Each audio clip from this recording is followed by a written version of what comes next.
Right, you lot, in today's video we're going to cover the element of the squad that I've really wanted to cover for some time, the strikers, the amount of money that we've spent under David Gold and David Sullivan in the last decade.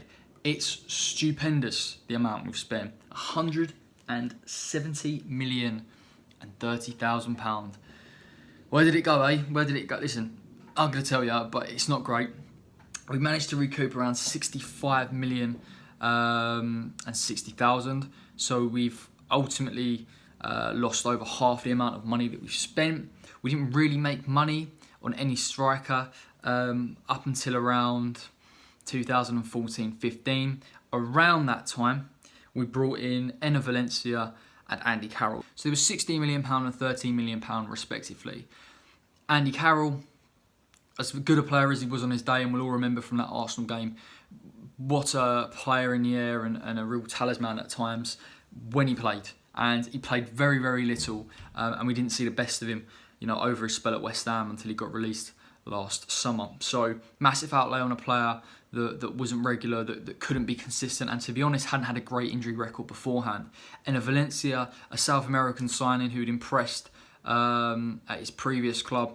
We were aware of him.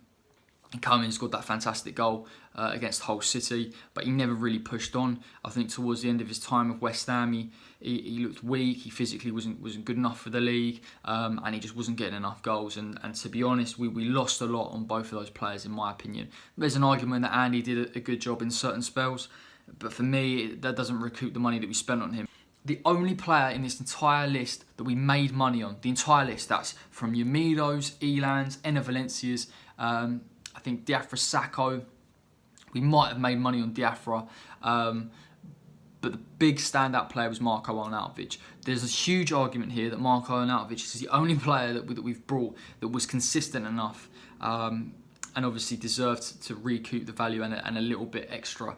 So Marko Arnautovic was someone who in my opinion was probably the best striker signing for the value that we bought him at and what we sold him at. The strikers, now, it remains to be seen with someone like Haller. Haller is clearly the biggest signing on there at £45 million.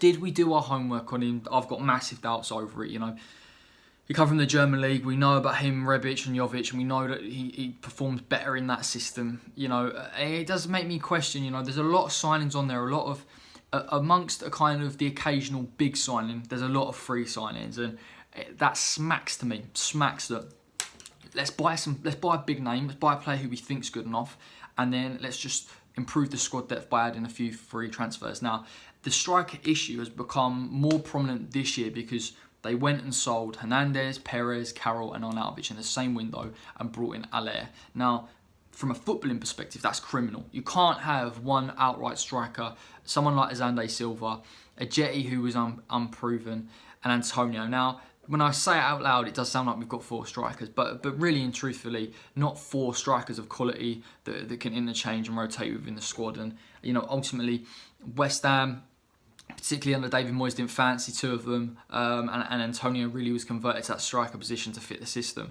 So we are struggling to purchase the right type of players, and the striker position is one that is the biggest gamble. If I'm David Sullivan and I'm sitting in my office, it's the biggest gamble because goals will keep you in the league. Now, West Ham have been fortunate enough, in my opinion, with David Moyes, where they've changed the style of play. You've got Antonio, Bowen, you've got big physical presence in the box like Bonner and Souček. West Ham will get goals through set pieces, will get goals through getting men forward. Their team as a collective contribute. Under Pellegrini, that wasn't the same deal. Arnautovic was still pivotal to that. He was the focal point in attack. Listen, for West Ham to get that striker position right, you've got to have good strength in depth. You have to be able to go out and say, we've got at least three quality strikers that are willing to interchange and play in different systems. Listen, putting the ball to Haller every game isn't going to work. It just isn't. It's not his game. It won't suit him. But if we were able to, and listen, I completely don't think this is going to happen, but if we brought in an Ollie Watkins, you're giving opportunities to someone like Haller. Do I think Haller should work harder for a £45 million man? I think he should try and fit into the system, to be honest. But at the end of the day, West Ham it's not about the money that we're spending in this position, because we've spent a hell of a lot of money, you know, a hell of a lot of money. It's about doing so in a way that you're making the right decisions. You're making the right decisions. You're looking at the championship and saying, who scored 26 goals? Ollie Watkins, right? He's a goal scorer. Simple as that. Let's bring him in. But quite frankly, you know, the ownership's opinion and strategy towards strikers is bizarre. It is bizarre. You know, Wellington, Paulista, Elan, Mido.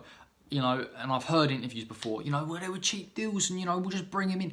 Yeah, football don't work like that, mate. It doesn't work like that. You know, Mido didn't you know, prove it for like 2-3 years. So expecting him to come in and contribute a few goals, it's not going to happen. So, and I do think we've moved on slightly from that. You know, I do think Aller, particularly if Osilios and Pellegrini identified him, is a step in the right direction. But I would not do it at the expense of the entire team, and in particular, for the rest of the strikers. It's an interesting one, you know, it really is. You see the attractive positions like wingers and strikers being the most expensive for West Ham, but also being the most hit and miss. There's been arguably value in the centre midfielders from even people like Gary O'Neill and Mo Diarme, because they are so low risk and because they played in the Premier League before. But ultimately, you know, there hasn't been enough investment, in my opinion, in the goalkeeping and fullback position. That has come back, or will come back to bite us, particularly, you know, if Fabianski drops in form next season. The fullbacks are already struggling as we speak. You know, I would like to see Moyes address these issues with the funds that he's got available. Right, that's it. Cheers you lot. Obviously, there's been a massive increase in subscribers over the past couple of days due to the Hammers United video. I've got loads of interviews coming up. I've just interviewed Julia Simic of the West Ham women's team. That's going to be a great interview. She was a brilliant guest. A couple more journalists. I'll probably get Dan back on at some point to chat about the transfer targets. So this is only going one way. That's up. And until next time, take care.